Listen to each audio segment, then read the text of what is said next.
Hello, this time on Sitrep, we dig deep into Homeland defence in the UK. A former national security advisor lays out the potential threats we face, and we ask, how prepared are we for a wartime scenario?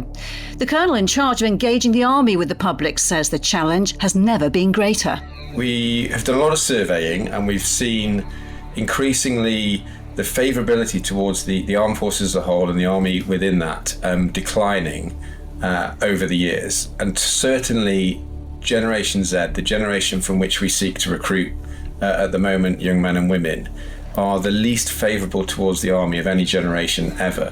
And how do you persuade the public that defence matters? A former Lance Corporal, now an MP, faces that very battle. Sitrep with Kate Gerbeau and Professor Michael Clarke.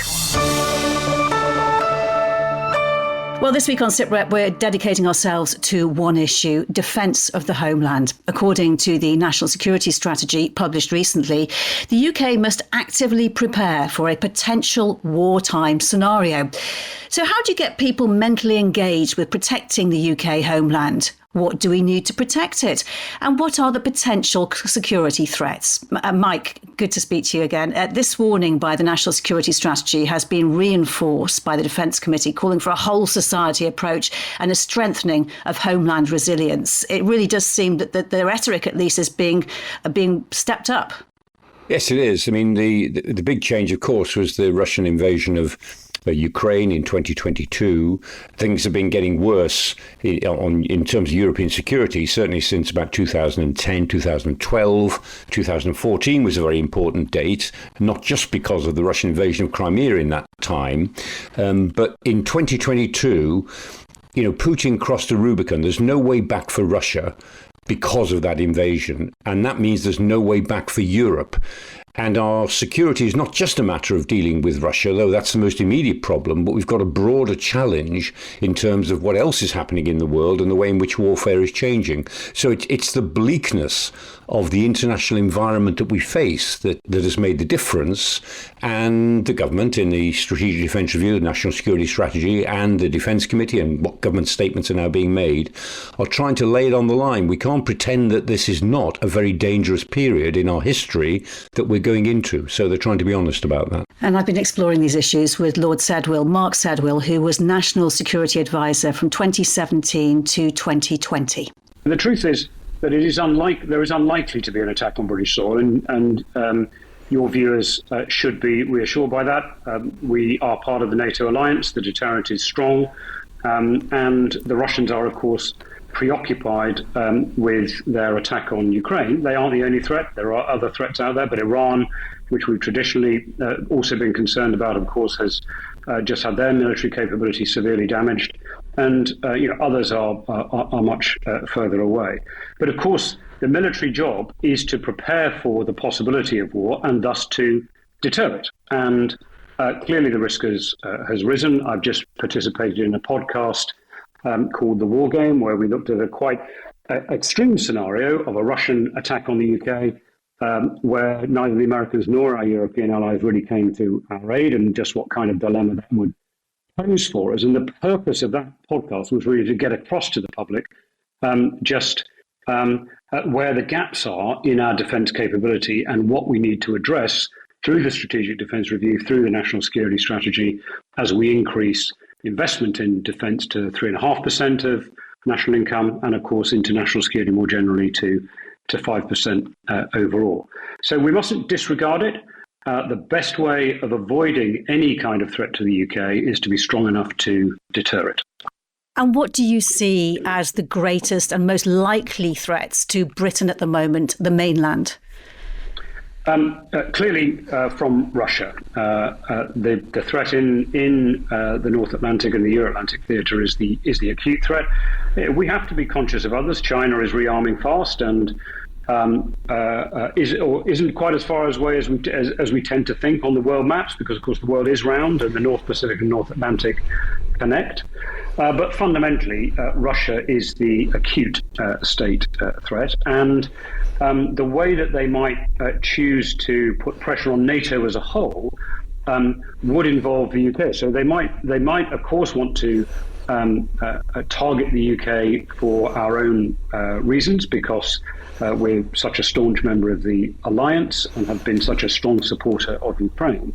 But if they wanted to put pressure on NATO as a whole, they would tend to come through the High North, through the Greenland Gap, etc., and seek to undermine NATO coherence by attacking the trade routes, by attacking the undersea cables of the North Atlantic, and they would come past the United Kingdom to do so. So we sit right at the heart of that northern flank, which is probably the area that Russia would seek to exploit, and of course is seeking to exploit below the threshold of armed conflict through their activities in what's known as the grey zone, hybrid attacks, accidental breaches of undersea cables, etc., etc.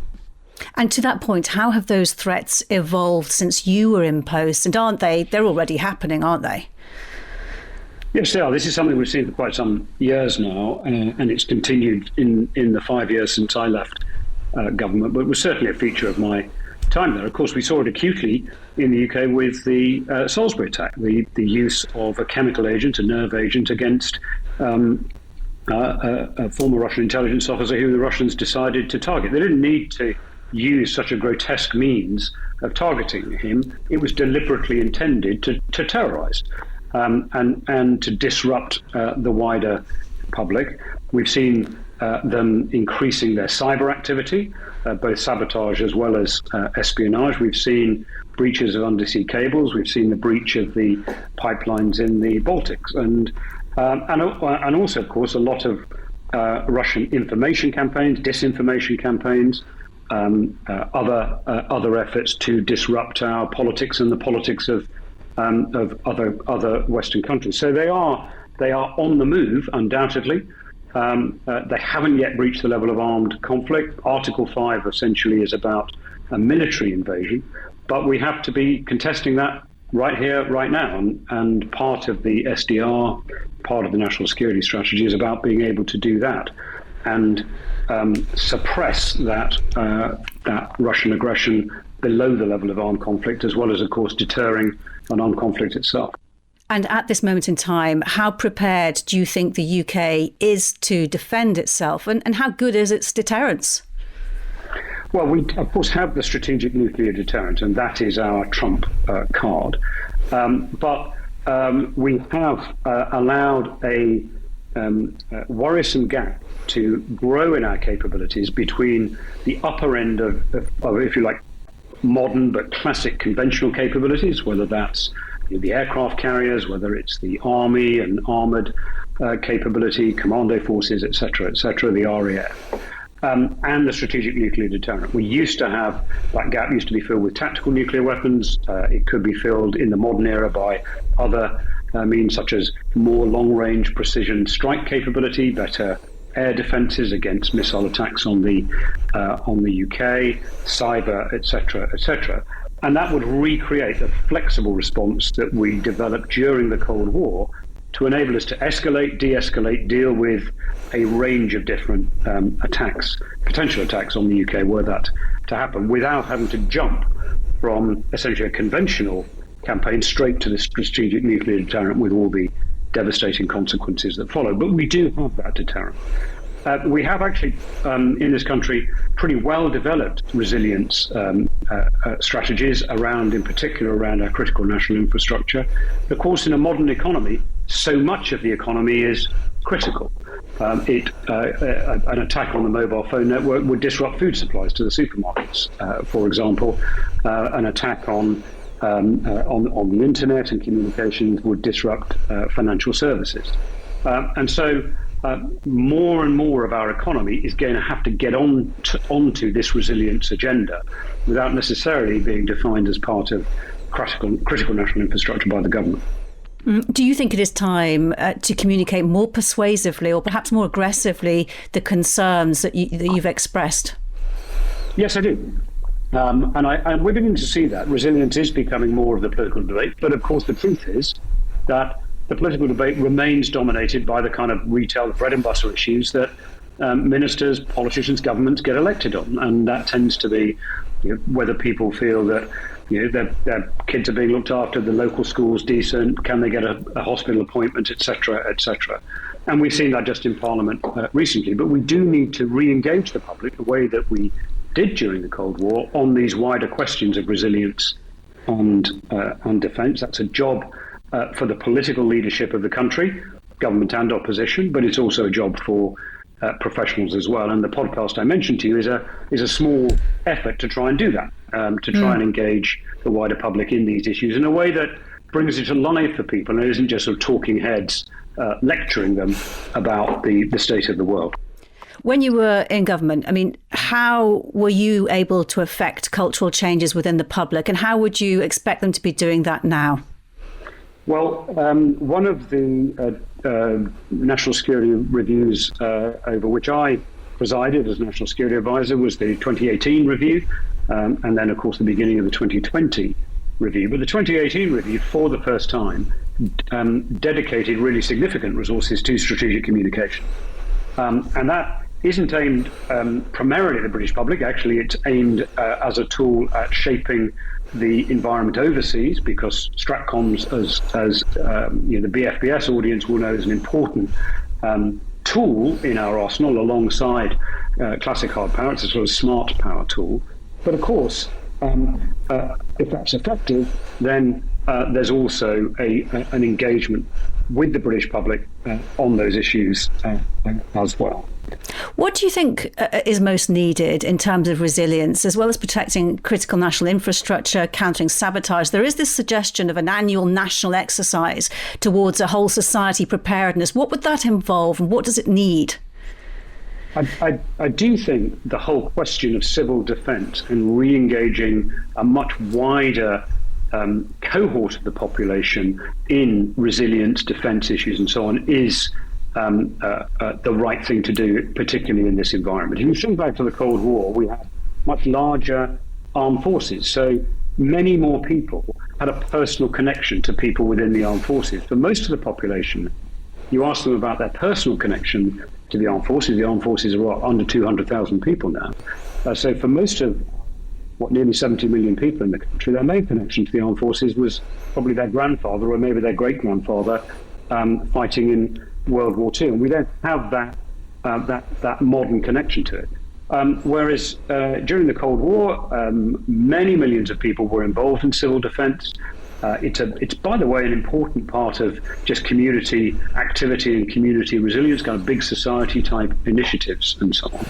And so I think we should have a really concerted programme to re-engage the public in resilience, in defence, so that when there's a flood, we don't ask the army to come out and fill sandbags and help people out. The community can do it. We saw that with the effort on vaccines during the pandemic, when actually the army did help out, but many others did as well. You had students doing the filling in the data. You had the local St John's ambulance involved, the local Rotary Club doing the car parking. Just a concerted effort by lots of community groups to come together to try and make that vaccine rollout run smoothly, and it was an inspiring effort. And I think we should take that as the kind of example on which we need to draw as we develop a civil defence, a civil resilience capability that engages a much wider proportion of the public. And we should build towards things like an annual exercise, but there's no point doing that until we've put the building blocks in place. It's really interesting because you mentioned the COVID pandemic and you mentioned the Cold War and the mentality at that time. But how do you get that urgency back and get that into the minds of the public and build those relations between the military and the public so that they understand the importance of the security of the country when, as you said earlier, bread and butter issues are very much foremost in people's minds? Well, look, this is politics as education. This is leadership as education. I don't mean education in terms of the school curriculum. I just mean in terms of talking to the public about these things and explaining that we need to invest in defence, not just because it's a good thing. It can be a good thing for the economy. There are great jobs and so on in it as well, which was how the government essentially marketed some of the decisions they took around the strategic defence review. But actually, defence resilience is important in its own right. Let's hope we don't have to have a major scare because that, of course, does wake the public up. People were interested in these issues after the Salisbury attack. They would be interested in these issues if we faced the same kind of cyber attack that, for example, Estonia faced just a few years ago, that took out major parts of their technological infrastructure. So one way of engaging the public is for us to have a scare, is for one of these hybrid attacks to be really effective. But, of course, I'd much rather we engage the public by preparing better for that in advance. And that's a mix of direct communication, talking about it more in Parliament, talking about it more on the media, but also engaging through some of these community groups who were involved in dealing with the pandemic, encouraging them to think about resilience, encouraging them to think about their role in resilience, and essentially seeping out the message through those means, as well as direct communications. Lord Sedwill, great to speak to you. Thank you very much. Thank you. Good to be with you. Mike, if we were to look back over time, as far back as perhaps the Great War, how would you assess how the public awareness of the threats facing the UK has changed over that time? Oh, yeah, quite a lot. I mean, you think about the Great War in 1914, the public was well aware of a sense of threat that had been building up over a decade and a half, from certainly the late 1890s, and a series of crises in Europe. Almost every 2 years, there was a European crisis leading up from about 1906 right through to 1912. And, of course, there was the naval race between Britain and Germany to build battleships. But in 1914, the public sort of embraced a sense of threat almost with enthusiasm. I mean, the First World War was said to be the most popular war in history at the time. They went joyfully to war, thinking that somehow that this was the natural order of things and that a war would restore the things that had been slipping in national threat assessments. And it wasn't until 1915, of course, that the reality of war began to move in. And then, of course, the same thing happened in the Second World War. There was a sense of increasing crisis and impending threat. But instead of enthusiasm, in 1939, it was met with a sense of dread that this would be a rerun of the First World War, which it was in some respects, but mainly not in others. But there was a clear sense of impending threat. And then during the Cold War, it was interesting that in the Cold War, that was the biggest threat of all, nuclear annihilation. But in a way, that was so abstract, it was unthinkable, so people didn't think about it. They talked about it in a very abstract way and occasionally frightened themselves about it with things like the 1965 film, The War Game, which was very frightening, and the BBC wouldn't show it. They made it and then wouldn't show it because they said it lacked hope and humanity. Well, I saw it and it was very frightening. But in general, the public didn't think about that. They thought about the prospects of conflict, but they didn't really think about the prospect of having to defend Britain in a direct conflict and defend it directly from a direct threat, even though the threat was technically greater than it had been in history before. So there's a way of putting that to one side. And so now we're faced with a sort of a hybrid challenge of a threat of war that looks a bit like a threat from the last century, but in a very 21st century context that would be, fought in cyberspace and in with satellites and undersea cables, as well as in a more conventional way that we see in Ukraine. And what Mark Sedwill was very interesting at the beginning of that interview. He said, we're not talking about an invasion of the United Kingdom, almost certainly. That's not the threat. And that's true. That's very unlikely. But we are talking about living our future under the heavy influence of dictatorships, a bit like Finland lived its life after the Second World War under the heavy influence of Moscow. Certain things they couldn't do, they had to be really careful about. It affected their lifestyle. And the threat we face is not so much an invasion, although that's not completely ruled out. We can't rule out the idea of a direct attack on British facilities, maybe in Britain, but maybe British facilities elsewhere. But if the international climate went right against us and we couldn't do anything about it, or we lost the conflict, as it were, with the dictatorships, which is coming at us down the road, if we lose that conflict over the next 10 or 15 years, then we will live under the heavy influence of autocracies and dictatorships who will tell us what we can and can't do, what is and is not acceptable, what we can be punished for and allowed to get away with, and so on. It would change our lifestyle. That's what's at stake, not the idea of an invasion, coming onto the beaches of the south coast. Yeah, what you outlined there, Mike, it's a quite terrifying prospect. And the task of building public awareness is very much foremost in what the government has to deal with right now. The task of giving the public a better understanding of the Army falls to the Army Engagement Team, 4 teams which tour the country to spread the word on what the Army is and how it contributes to society. Colonel Richard Hall is head of the British Army's engagement programme. Well, I think we all acknowledge the fact that society increasingly is disconnected from what the armed forces stand for and what they do. I think with my team, we go around the country a lot speaking to the members of the public, and things that we perhaps took for granted a few years back are no longer holding true. So I think there's a definite disconnection where people are not really understanding what the armed forces it stands for, the core role and purpose, and maybe that extends into sometimes our license to operate with sort of the amount of the budget, the people, the expertise that we need, and people perhaps query what that's all about. I think the MOD, is one of those departments where the outputs are not necessarily seen, unlike other departments of state. Some of the things that we do are overseas, or we have expertise or weapon systems that are fortunately not deployed or used. So I think it's our job to really bridge that gap, that increasing gap between what it is we do, what we stand for, what we represent to the country, and people just sort of being aware and supportive of that. And when you say there are things that you took for granted that are no longer true, what are those things? Well, I think we have done a lot of surveying, and we've seen increasingly the favourability towards the armed forces as a whole and the Army within that declining over the years. And certainly Generation Z, the generation from which we seek to recruit at the moment young men and women, are the least favourable towards the Army of any generation ever.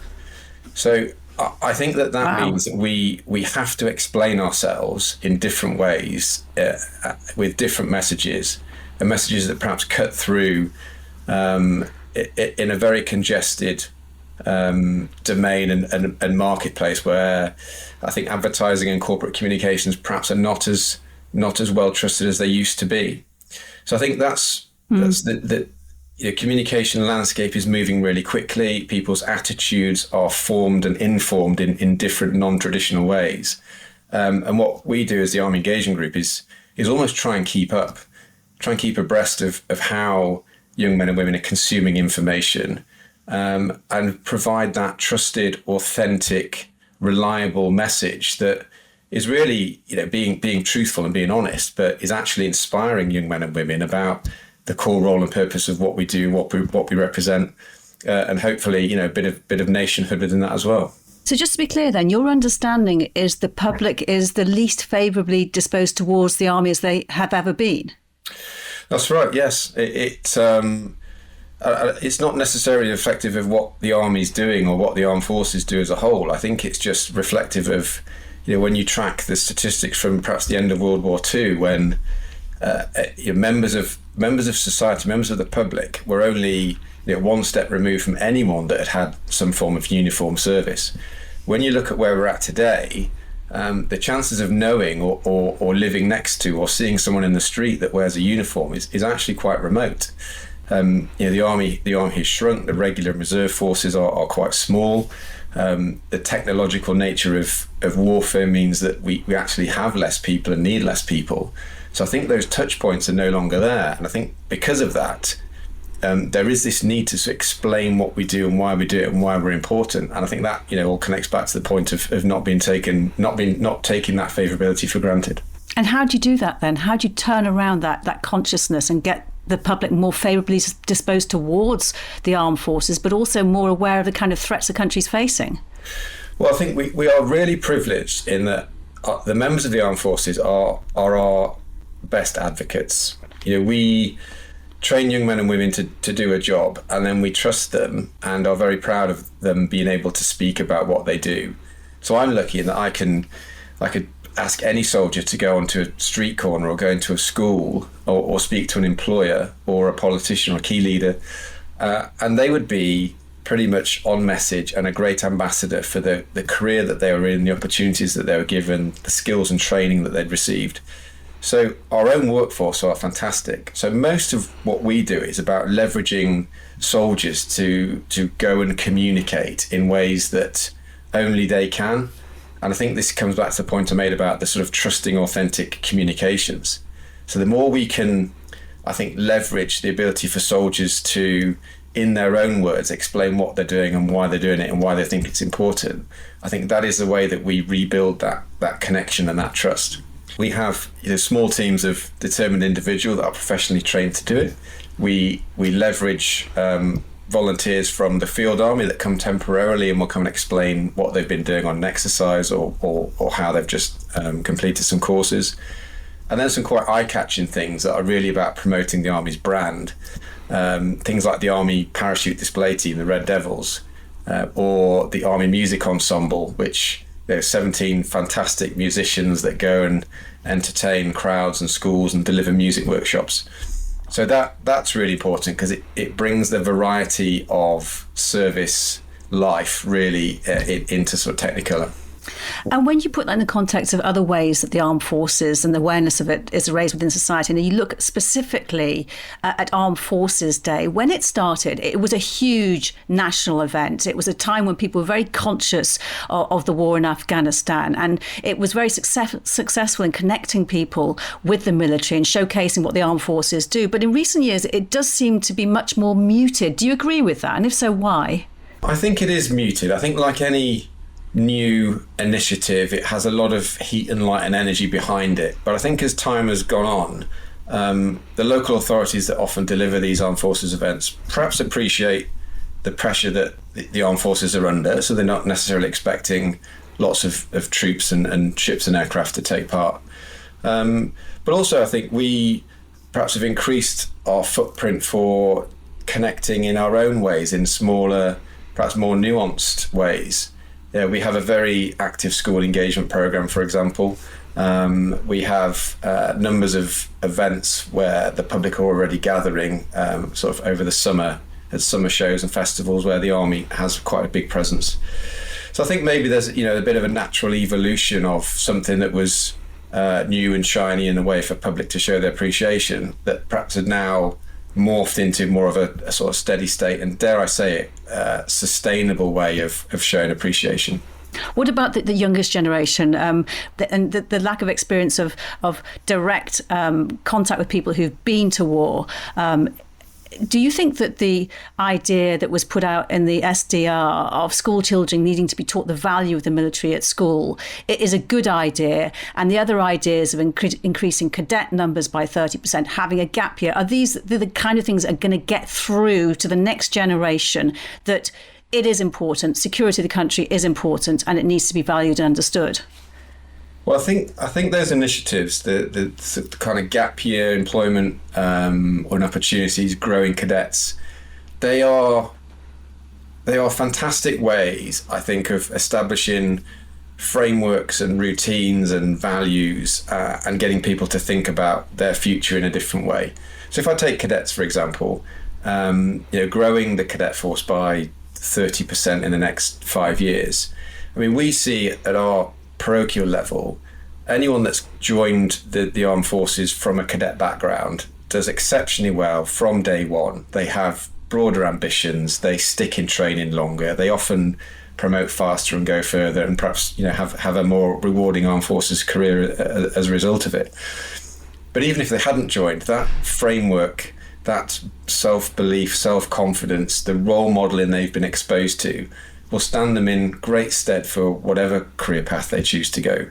So I think cadet expansion for us is fantastic. Cadets often are the only touch point for military personnel and society, given the 1,600 detachment locations that exist around the UK. And likewise, I think any kind of gap year opportunity, it's not necessarily a new concept. I think we are waiting to see how some of the detail is going to be described. But what that will do is help change, I think, the narrative of signing up for the military as a years long commitment, and it will perhaps place into people's consciousness that they can zig and zag in and out of an armed forces career. It's this ability to join laterally and then leave again. So rather than the armed forces defining you as your profession forevermore, I think people would see it as an opportunity to develop a portfolio career, which has included the army and the armed forces at some point. And for us, we see it as a way of being able to attract talent in that may not have considered the army previously, or indeed has certain qualifications that we would love to leverage, that they have built up, that civilian expertise. So I think it will help us attract a more diverse workforce, and I think it will help reframe perhaps what a military career stands for in public consciousness. And how do you think that the government can help to reframe the public consciousness of defence and the military? That's a tricky question. I think they're doing a great job as they are with the initiatives that have come out. I don't see us clamouring necessarily for politicians to say or necessarily doing anything any different. I think it's really the military's job to figure out the best way of communicating what all of us still feel is a phenomenal career that's full of opportunity and adventure. But I think perhaps we're just a little bit guilty of not modernising and moving with the times in the way that we speak and what we speak about. And I think that plays back to how quickly the communications architecture industry evolves and how young people are consuming information. We're still quite a traditional organisation. I think we've just got to be a little bit more agile in looking at, again, what is influential in today's society. Richard Hall, great to speak to you. Thank you very much. Thank you. Pleasure to be here. He was very frank, wasn't he, Mike? Really interesting to hear his thoughts there. I wanted to ask you a little bit about the research that you've been doing, and in particular about a report about how demographic changes in the UK impact national security. And you identified the propensity to serve and what's affecting that with Gen Z. Can you explain a bit more about what you found? Yeah, Generation Z, Gen Z, are the people born between 1997 and 2012. So people who are now 13, the youngest, and 28, the eldest of that cohort. So it's the top, the oldest decade you'd be interested in there, the 18 to 28-year-olds within Gen Z. And only 26% of Gen Z, 26% of the armed forces are made up of Gen Z people. You'd expect it to be more than that because, the 18 to 28 is the cohort that the armed forces want to recruit from. But, only 26% of them come from Gen Z. Only 9% of the reserves come from Gen Z. So the reserves obviously don't attract Gen Z people very much. But more worryingly, 50% of all those who leave the armed forces are the Gen Z people. So the conclusion statistically is that Gen Z people are less willing to sign up and leave earlier. And it isn't just the propensity to serve, it's also the attitude of Gen Z in general to armed forces and warfare and national defence. And the emphasis is on lived experience. So Gen Z, it's the social media generation that we all talk about. Lived experience is the sort of keystone. And Gen Z people, it seems, always compare the idea of lived experience to what is being offered, what is being touted, what the stakes are. And of course, it's just in the nature of it. The Gen Z people, they can't live the experience, but they look at it on social media all the time. And so they don't live it. They download it. And so they have this constant sense that, I've done the research and this and this happens, rather than they haven't got time to go and live it all themselves. And that's why I think what Rich Hall was saying was very interesting about the possibilities of allowing people to dip in and out of the armed forces, if you can keep the skill level up, that people can have a portfolio career because the lived experience of most of those who are in the armed forces stands them in very good stead for other things. And albeit that the Gen Z people leave early, which they do at the moment, nevertheless, in leaving early, they take skills with them and they might be tempted to come back into or to use those skills again in the armed forces or the reserve reserves at some later period. So it's not all bad news, but undoubtedly, I think Rich Hall is exactly right. The armed forces, I mean, he's only talking for the Army, remember, and the Air Force and the Navy are a bit different because they're a bit more technocratic and they have other things to offer. But nevertheless, the armed forces in general, they do have an opportunity and a need to really engage with the way Gen Z tend to think and the way they behave in thinking about much more multi-variable careers in general that they now want to have. Well, I've been speaking to someone now who's well placed to understand the pressures on defence and homeland security at a time when the government is wrestling with funding public services under extreme financial pressure. Former Lance Corporal Stuart Anderson served with the Royal Green Jackets and is now Conservative MP for South Shropshire and a member of the NATO Parliamentary Assembly. We've gone through several decades where people haven't experienced attacks or war close to home. So I grew up during the Troubles, where people would experience bomb threats. They would understand about the IRA, implications like that. We'd finished the Cold War. So actually, we've had a long time where people aren't prepared, but I think it should be, at the moment, at top of everybody's priority. There are currently about, depending which statistics you look at, 56 global conflicts last year, which is the most unstable the world has been since the Second World War. So I think we're right to prepare. And when we were talking to Lord Sedwill a little earlier, we heard about bread and butter issues that people are concerned with. Does anyone who comes into your surgery ever mention military, defence or security? Is it ever on the top of their agenda? Yeah, so I speak with a lot of constituents, and we have a large military and veteran community across South Shropshire, and I'm from Herefordshire, where I was a councillor many years ago. So I was an armed forces champion for the region, a big military area. So people are aware of this. They are used to it. I say used to it. It's something that will be brought up a lot, particularly when I do engagement events. When I'm speaking, people ask me about defence, and the historic one is: should we go to 2.5% of GDP? Should we go to 3%? Well, we far exceeded that with the trajectory at the moment. It's a topic that people raise, but the level they're raising and the detail they're raising now is far beyond what I'd seen before. So, what are they actually saying to you? So I have had some people saying, how are we going to afford it? Is the country ready? Is it seriously going to be an issue? So you've got a different mix of people. The fact that we're having the conversation says that it has gone up the agenda, but there are people saying, well, how are we going to afford the NHS? How are we going to afford welfare? How are we going to afford defence spending? Should it be either or? So those debates are ongoing at the moment, and you've got people that fall into certain categories. There's a lot of people that said, yes, we should have a strong defence of the realm, we should be increasing defence spending and should be doing that. And there's others that are saying, how are we going to afford this? What are other things is this going to impact in? So there is a big debate at the moment around this. And how do you answer those kind of questions? Because you're in a unique position, aren't you? Because you've served in the armed forces, you've seen the importance of defence and security, the first duty of the government to provide for the country. But you've also been on the other side where the health service, the welfare service has needed to support you as well. And you can see firsthand the competing demands on the country. Yeah, so I've been a very strong advocate for increasing defence spending.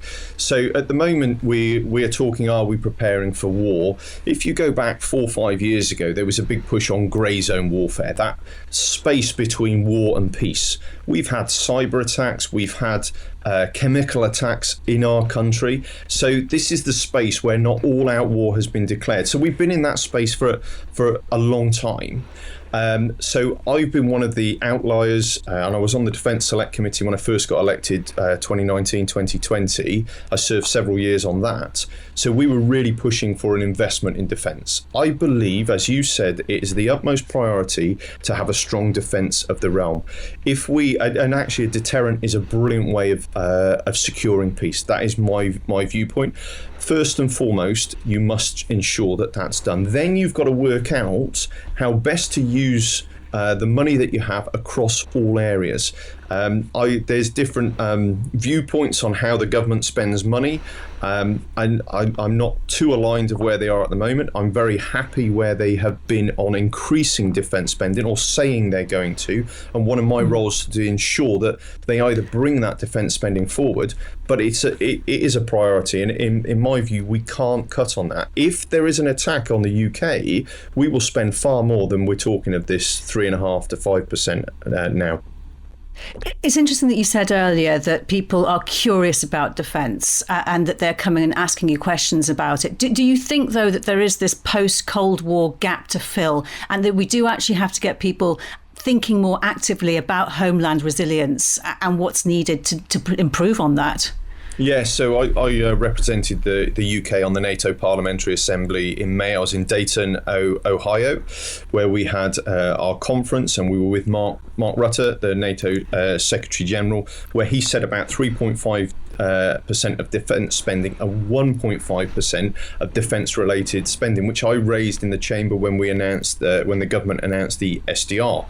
And I said, look, 3% doesn't cut the mustard. We need to go further. I think the 1.5% is brilliant because it's not just saying it is about bullets and tanks. We need to look at national resilience. So food security, South Shropshire's full of farmers. We should be prioritising food security, energy security, and actually when I mean energy security, I don't mean putting solar panels all over the good agricultural land. We need to keep drilling. We are shipping energy in and fuel into this country that is ineffective to do. We should be building up reserves, making sure we've got our own industry that can ramp up as we need, and that 1.5 defence related spending really goes to doing that. And proximity is a big issue. So at the moment, if you look at the Scandinavian countries, and I've recently returned from the Arctic, when you have Russia on your border, you take this very serious. We seem, some people will be like, Russia's hours away. It's a long way. So it's not taken as serious. And we have this gap to fill. Now, a lot of the conversations, so I'll just finish this point, a lot of the conversations I have are my generation and older that have seen it before. But there are another generation coming through that have never seen the need to prepare for war. And those are the ones we need to work with. And what do those kind of people say to you? And how do you think you get through to that younger generation? Well, I've got 5 children, and my oldest is 24, and I've had a conversation with my children, and they said, but it always sorts itself out, Dad. It always comes round. And I was like, it doesn't. So we've always expected America to be the world's police, where they can step in and they will deal with everything. Now, we've had uncertainty around NATO, what's going to happen. And actually, Trump has pushed NATO countries to invest in that defence spending. But if you go back to the 1930s, early 1940s, America didn't step into everything. They joined World War II further into the conflict. So we've always expected that. And this generation now actually a lot of them don't believe it will happen. Interesting that even your own kids, given your career, are questioning the need for a heightened sort of awareness of it all. I mean, how do you actually reconnect the nation with the armed forces and an understanding of their importance? So it is an education, and it's looking at things like the national resilience, critical national infrastructure. I believe that growing a reserve force that is flexible and agile in today's environment is key to doing that. So if you look at a small example, Storm Dara. In South Shropshire, we had power lines down. There was many people for days without internet, power. So we're looking at how do we do resilience? How do we get generators into places like village halls so communities can be connected? And although my days of running through the field and sleeping in trenches are over, there's a lot of people that a lot of skills that my generation will have had that can be used in defence of the country. So I believe that at any age people can contribute to this. So it's bringing back that community. If you think like from the Second World War, everybody had buy-in and involvement because they'd seen such atrocities, all lost people in and around the area. So if you look at Afghanistan, when we were bringing our soldiers back, who'd lost their lives. I lost friends over there as well. We're seeing them come back. The community and the country got buy-in. And I hope that we can build that buy-in without such tragic events where people have ownership in this. Is a gap year in the armed forces a good idea? I think it is a good idea, actually. So my 16-year-old son goes to Harrogate in September. So with everything I've been through, I still want my family to go and serve in the armed forces. I think having the junior side, so going to Harrogate, we went a few years ago in the Defence Select Committee. It's a brilliant setup. But actually, someone might want to go and do a year and then go off to university or go and do other things. So having the flexibility to take a gap year and to go and invest or to find what it's like, I think will be a very good idea, because some people find it's not for them, then they don't have to serve another 3 or 4 years. They can look at it and see if it's for them. It won't be for everyone. And Stuart, we don't see military personnel in uniform on the streets in the way that we do in other countries. Obviously, there was great concern after the horrific murder of Lee Rigby, who was in uniform. Do you think it is time now, though, to raise public, and that it will help to raise public awareness and consciousness if we do see more overt military presence on our streets? So I'm very wary of putting forces on our streets. I believe that they should be policed by the police. In the event of emergencies, there is a time for that. But I actually think that you can achieve a greater awareness by the acceptability of people travelling around in uniform. And seeing that, as you do in many other countries, people will travel normally, they will go and shop and they'll have their uniform on rather than just in a garrison town. I think this is one way that people will raise awareness, where it becomes part of society. And I saw when we grew up under the IRA threat, and when I served in Northern Ireland, we never wore uniform for obvious reasons, and then that changed. I remember coming back from Kosovo, had a huge bag off a train, went in and bought a pint in a pub, and someone said, "Oh, heavy bag, where you got from?" Kosovo. He said, "Let me buy you that pint." That was the first. There was a change in people saying, "Thank you for what you've done." And I think, people should be honouring our troops. They do an amazing job. They're outstanding. I don't believe they should be used in the policing role unless in emergencies, but they should be part of our society. Stuart Anderson, great to speak to you. Thank you very much. Thank you. Mike, that acceptability of wearing uniform in public, it's interesting that Stuart says that it will raise awareness. The Army's current policy is that uniforms may be worn in public, but personnel may choose not to wear uniform if this would be impractical or unsafe for service reasons or security considerations. Do you think perhaps the fact that we don't see more uniforms in public is that personnel are simply choosing not to wear them? Yeah, generally speaking, I think that's true. And remember, we come off the back of an era where armed forces were forbidden to wear uniform in public. During the IRA emergency, the Troubles from 1969 right through till the Good Friday Agreement, or was it 1997, 1998, senior officers weren't allowed to wear uniform in public except on state occasions. And I was on many trips where I was with officers and ranks, and everyone was in civilian clothes. And I remember one time we got marooned at a German airport. I won't say which one. There was a problem with a helicopter connecting us to where we were going, and we were at a civilian airport, and I was with 3 or 4 senior officers, and they got very edgy and started all to move away from each other. They started to find reasons to go to different parts of the airport, so they weren't all standing together, even with civilian clothes. Yeah, it was interesting. So this is, we come off the back of a period when we actually almost denied our armed forces the right to move around in their uniforms. It's not like that now, but nevertheless, we're not a very uniform conscious country. We're not a country that goes in for big parades by and large, except for state occasions. And by and large, I think people are fairly comfortable with that idea. But I think, as Stuart says, I think there's a good reason for military personnel to get more used to wearing their uniforms normally in public if they want to. Interesting thoughts today. Professor Michael Clarke, thank you very much for your time with us. And thanks to all of our guests. I'll be back with another Sitrep with Mike next Thursday. In the meantime, you can stay up to date with all the latest defence news on our website, forcesnews.com. For now, though, from me, Kate Gerbeau, thank you for joining us. Bye-bye.